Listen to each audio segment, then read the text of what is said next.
เหตุการณ์ประจำวันครับน้ำมันลดหมดกลางทางเพราะเนื่องจากน้ำมันมันขาดแคลนเหตุในทางปั๊มเพิ่นบ่ให้รถแต่ละคันนี่เติมไหลแบ่งกันเติมแบ่งกันไปเพราะฉะนั้นแต่ละมื้อก็สิมีรถหมดน้ำมันอยู่กลางทาง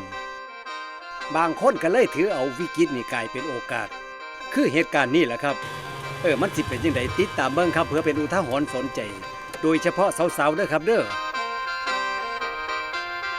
โอ้ยเนาะน้ำมันก็มาเบิดกลางทางเฮ็ดจังไดล่ะบัดนี้ไผน้อมีน้ำมันสิให้อยู่ดอกลิตรละโบกฮะน้ำมันลิตรละโบกว่าติตามเจ้าเว้าเด้อข่อยเอามา5 ลิตร5 โบกข่อยเว้าเล่นซื่อๆแหมเจ้าเอาจริงบ่นี่ไม่เว้าเล่นบ่ได้ครับน้ำมัน5 ลิตรจัดมาเลยครับ5 โบกครับเอา5 โบกพุ่นบ่